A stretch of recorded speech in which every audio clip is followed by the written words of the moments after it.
In this video, we're going to show you how to remove the operating thermostat in your dryer. So the first thing we're going to do in order to get at the part is I'm going to turn the dryer around and remove the back.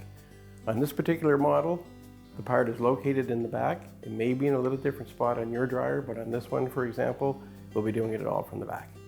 So now we're going to remove the back panel. One thing just going to mention at the beginning as we start is the metal they use in appliances today, they pretty well just stamp them out. In other words, just take a big press machine and they form the metal into the shape they want it to be. So some of the edges are pretty sharp and they don't really ground or file them off or sand them down. So either wear a pair of gloves or just be aware when you go to grab some of this stuff that the edges are sharp. So the first thing we'll do is take the screws out from around the back panel. On this one, they're just 1/4 inch screws. I'm just using a nut driver to remove them. Yours may be different. You may have Phillips head screws or Robinson or Torx or 5/16 heads, but whatever you need to use in order to get those screws out, just loosen them off and set them aside.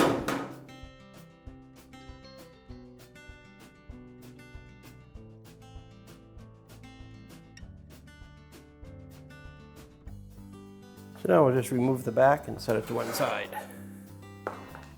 So now to remove your operating thermostat, once you've located it, and they're usually always mounted on your blower housing, and it'll be held with either 1 or 2 screws, depending on your model.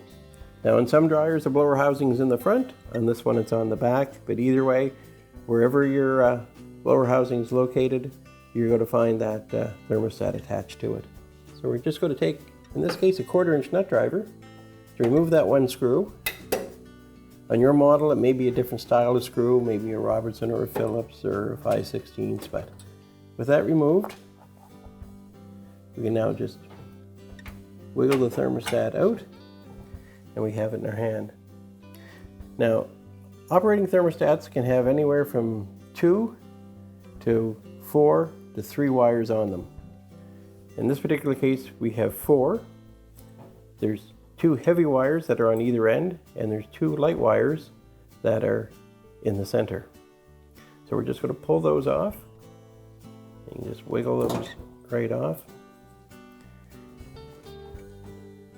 The different connectors are different sizes, so it's pretty hard to mess them up as to where they go.